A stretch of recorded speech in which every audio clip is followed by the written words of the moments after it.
One really fantastic thing about wireless microphones is it really does free you up. And here I am, quite away from my camera, which is actually indoors. It's up in the bedroom window and it's looking out here at me down the back, and I'm quite a long way away. So this thing has quite a range. The new Wireless Go actually has a better range than the first one.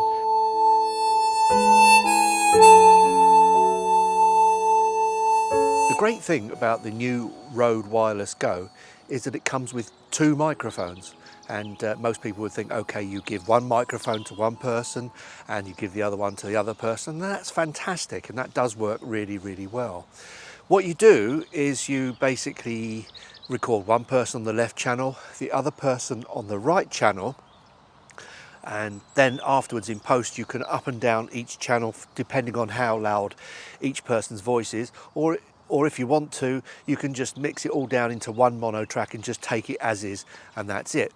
But what I'm going to be looking at now is what you can do with the Wireless Go with that stereo, as well as the mono stuff as well. But I'm going to show some stereo effects. So I've now got the two microphones on, but now I've got it in stereo mode. Now in that intro, I was just using one microphone and I had it set up in the mono mode, so everything goes to the center. But now I'm using two microphones. Now you wouldn't normally do this, but what I'm going to show you is how you can record something separately, say record your voice, and then record the ambience, and then control the sound of your voice and mix it with the sound of the ambience in stereo to give a nice wide open sound. So this is the extract that I'm going to record now. This is just my voice, and later on in post I'm possibly going to take out some of the bass because I've got traffic going past. I have got birds going on around here, so I'm going to record the birds separately, and then I'm going to put the birds on top of my voice once I've EQ'd my voice to get the traffic rumble out if it is there. And then I'm going to bring up the bird song so it sounds a bit more countrified. So for all intents and purposes, this is the actual test where I'm going to put ambience on the top. So this is the extract that I'm going to record now. This is just my voice, and later on in post I'm possibly going to take out some of the bass because I've got traffic going past. I have got birds going on around here, so I'm going to record the birds separately, and then I'm going to put the birds on top of my voice once I've EQ'd my voice to get the traffic rumble out if it is there. And then I'm going to bring up the bird song so it sounds a bit more countrified. So for all intents and purposes, this is the actual test where I'm going to put ambience on the top. So now I'm back in stereo again, and I've got two mics here again, and what I'm going to do now is show how we can use stereo effects to give a sense of positioning, because you can actually split the two mics and give a sort of more of an ambient sound and give you an idea of where someone is and give a bit more sense of space in your video. So what I'm going to do, because they're omnis, I'm going to point them away from the center, and I'm going to place them on each side of the bench. So that's one, and I'm now on the other microphone, and there you go. Now I'm dead center, and the two omnis are either side of the bench.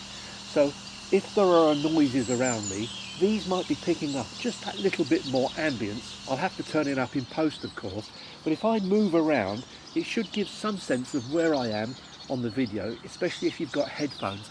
It's not a proper effect of stereo really, because to do stereo normally what we would use are cardioid microphones, so they're a bit more focused on the side. But this is, because these are omnis, just me getting closer to one or the other mic is going to make it louder and give that impression of stereo. So it's kind of an ambient sort of sound. So if I stand up and start moving around, now I'm going over here and I'm on the one side.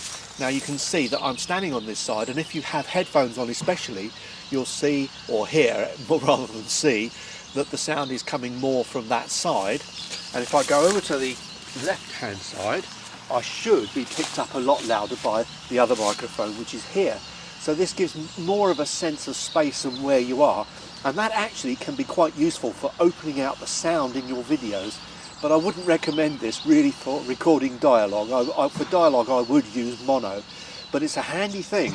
And that trick of recording ambience in stereo, you can place them quite a long way apart and get a real sense of ambience, and then record your voice separately and put them together in post, and you can control just how much background noise you've got. So you see, by moving around, just by going from the left to right, you get some idea of where I am in the picture from what you're hearing, especially if you've got headphones on. And that's a useful effect. There is another nice option as well. You can use this microphone handheld if you want, and that could cut out a lot of the background noise and effects and things going on behind you. And this is quite nice in that you can actually keep your voice down if you're in a place where you don't want to be heard. These things are pretty good. The only thing is if you use one of these, you put your microphone inside, you actually can't turn the microphone, the transmitter at least, you can't turn it off if you want to save power just by taking the foamy off and pushing it down, because the on-off switch is on the bottom.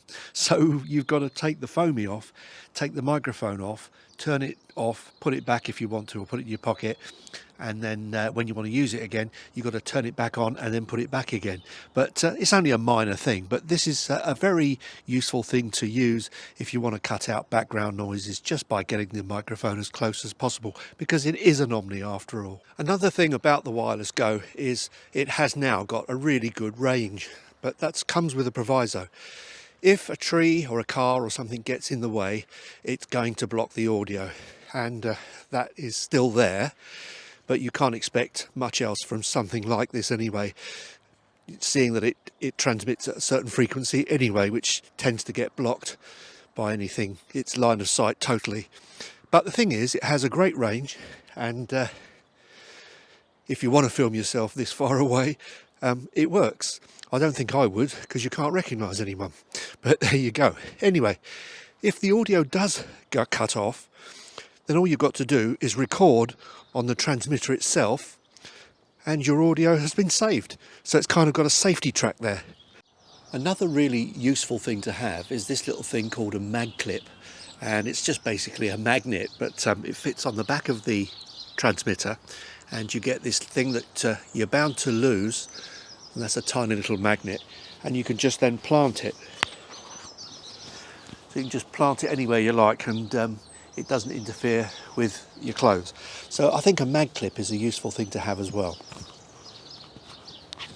Now the thing is how do I feel about this microphone? First of all, I did find that the output from this mic is really very, very hot. It's very, very loud indeed. In fact, for the first shot I took, I had the Canon here set just two little notches up from the 0 point, and I had this on full output, and it was just starting to clip on my voice. I noticed that when I was stood out the back of the house, and we got a little bit of clipping there, so I instantly pushed it all down. So I've now gone to one marker above 0, and I've set the Rode to the midpoint, and I think the best place for the Rode is probably the midpoint.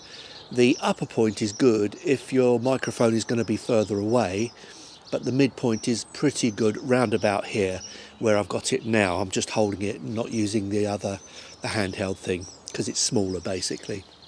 So it's a very, very hot output, and that surprised me. It really is quite hot.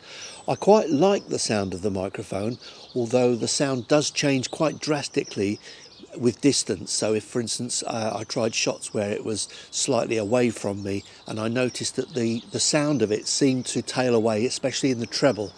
The clarity seemed to drop a little bit, but I do like the microphone a lot.